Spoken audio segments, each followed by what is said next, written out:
Dear friends, welcome to Bond with Arctic Chemistry YouTube channel. In this video, I am going to explain the previous year questions which are appeared in SVP's entrance examination in chemistry from the lesson of solutions from the year 2010 to 2013. The order of decreasing energy among the covalent bond, dipole-dipole interaction, and the London dispersion forces is the energy depends on the strength of intermolecular attraction forces. More the strength of intermolecular attraction forces, more the energy. Here, covalent bond is given, dipole-dipole interactions is given, London dispersion forces are given. Generally, this is the order, covalent bond. This one is strong, intermolecular attraction force. Next one is dipole-dipole interactions. Next one is induced dipole and dipole interaction.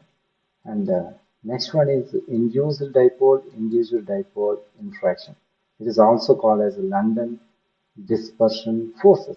This is the order of strength of intermolecular attraction forces. So the energy order will be covalent bond. Next one is the dipole-dipole interaction, and the least one is London dispersion forces. How many millimoles of solute are present in 29.4 ml of 0.606 molarity solution? Here molarity is given. M is equal to N by V. Suppose N by V. Suppose if the volume is in liters, it will be 1000. You have to multiply with the 1000 if it is in liters. From this equation, you can calculate number of moles. N is equal to mv divided by 1000. This many moles. So m is equal m. What is the m is given? 0.606 divided by into 29.4 divided by 1000. You will get around 17.8 by 1000. It means 17.8 into 10 to the power of minus 3 moles. Or you can write it as 17.8 millimoles. Okay, millimoles. So what is the correct option? 17.8 is the correct option. Concentration of I2 in 50 ml of water is 1 into 10 to the power of minus 3 molarity. This iodine can be extracted from the water by an organic solvent using separating funnel. It's a solvent extraction.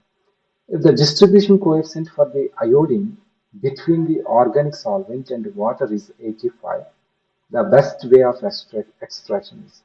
Here, the distribution coefficient of iodine between C organic and C water aqua is given. It is 85.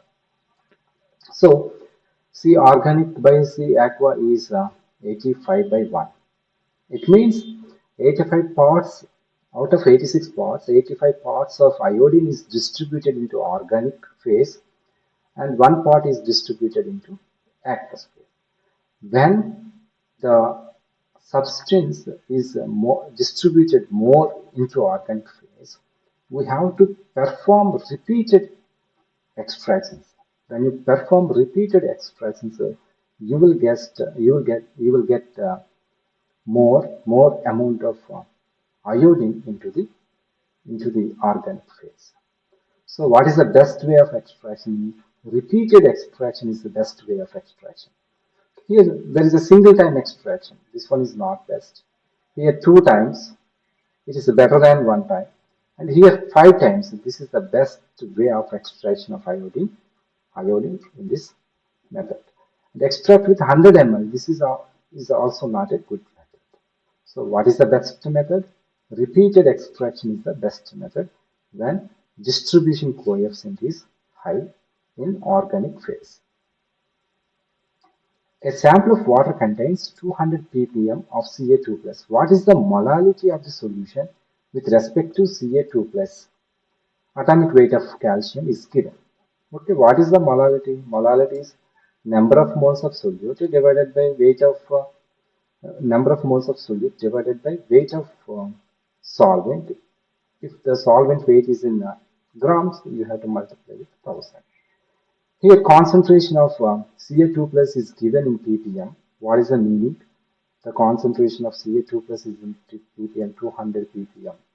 Means here 200, 200 grams of Ca2 plus is present in 10 to the power of 6 gram of solvent, that is water. In 10 to the power of 6 grams of water, there is a 200 gram of Ca2 plus. Then you can calculate number of moles of Ca2 plus. Number of moles 200 divided by 40, weight by gram molecular weight into 1000 by weight of solvent. What is the weight of solvent? This one is 10 to the power of 6. Okay, when you simplify, you will get this one 10 cube and 0, 4, 5. You will get 5 into 10 to the power of minus 3 molality. A solution of sulfuric acid contains 86 gram of H2SO4 per liter solution. The normality of the solution is, for H2SO4, normality is equal to number of gram equivalents of H2SO4 divided by V. Okay, if V is in ml, you have to multiply with 1000. Okay, what is the number of gram equivalents? Number of gram equivalents of H2SO4 will be equal to weight by gram equivalent weight of H2SO4. For H2SO4, this is the molecular weight 98. And what is the gram equivalent weight? We have to divide with valency. The valency of H2SO4 is 2. So you will get to 49 grams. This is the gram equivalent weight of H2SO4. So when you divide weight with 86 with molecular weight, gram equivalent weight, you will get the number of gram equivalents. So finally, the number of gram equivalents will be 86 divided by 49. 86 divided by 49 into 1000 divided by, what is the volume? This one is dissolved in 1 liter. So if it is in 1 liter, you can put 1000 ml. So there is a cancellation of 1000. Finally, you will get 86 by 49. It will be equal to 1.8 normality. So this is the correct option. How many milliliters of 2 molar NaCl solution are required to make 1 liter of 0.4 molar NaCl solution by adding water? Okay, here how many milliliters of 2 molar NaCl is required? Here there is a formula, dilution formula, M1V1 is equal to M2V2. Okay, M1 is given, this is the M1. You have to find out V1, what is the V1, and M2 is given, and V2 is given. V2, 1 liter means 1000 ml. You have to find out what is the volume. V1 is equal to M2 V2 by M1 is equal to M2. What is the M2 value? 0.4 into 1000 divided by 2. So 400 by 2, it will be equal to 200 ml. The boiling point of a 0.1 molar glucose solution under 1 atmospheric pressure is 100.02 degrees centigrade. The boiling point of 0.25 molar K2SO4 solution under 1 atmospheric pressure will be. Here the boiling point, elevation of boiling point, delta TB is equal to I into Kb into molarity. Here molarity is given, you can directly take molarity also, there is no problem. So delta T1 by delta T2 will be equal to I1 by I2 into M1 by M2. Here Kb is constant. For glucose, I1 is equal to 1. And what is the elevation of boiling point? The actual boiling point of water is 100 degrees centigrade. So delta T1 will be equal to What is the difference? It is 0.02 degrees centigrade. You have to find out delta T2.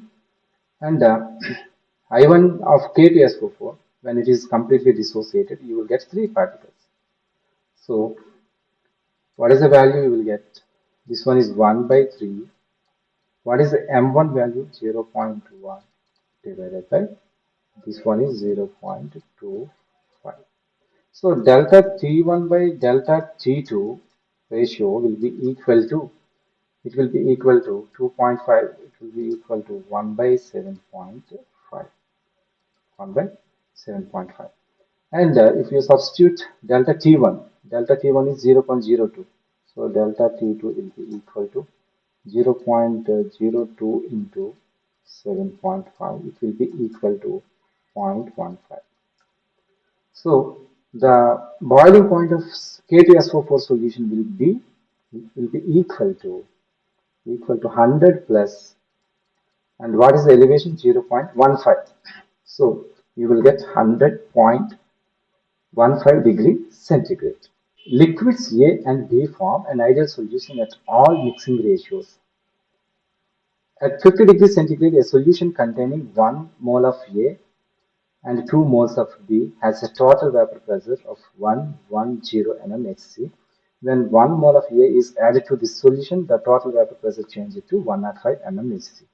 If 1 mole of B is now added to this solution containing 2 moles of A and 2 moles of B, the total vapor pressure will be. Here, we have to apply Raoult's law. According to Raoult's law, the total vapor pressure P is equal to PA naught XA plus PB naught XB. We have to calculate the mole fraction of A and mole fraction of B. For first solution, number of moles of A is equal to 1, number of moles of B is equal to 2. So mole fraction of A will be 1 by 1 plus 2, 1 by 3, 1 by 3 PA naught plus 2 by 3 PB naught is equal to 11, total vapor pressure is 1110 mmHg. Second one, there is addition of 1 mole of A, means after addition of 1 mole of A, you will get 2 mole of A and 2 mole of B. So the mole fraction will be 1 by 5 PA naught.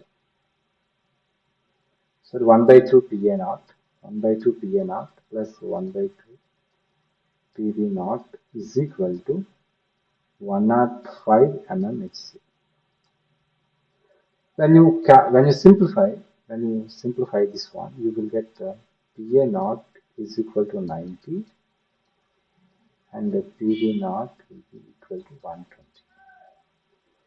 And the third solution containing 2 moles of A and 2 moles of B, to this 1 mole of B is added. So you will get this one is 2, A 2 moles and B 3 moles. So you will get the total vapor pressure will be equal to PA naught XA 2 by 5 plus PB naught XB is 3 by 5. So PA naught is calculated 90 into 2 by 5 plus PB naught 120 into 3 by 5. So you will get around 108 mmHg of this solution. So the correct option is B.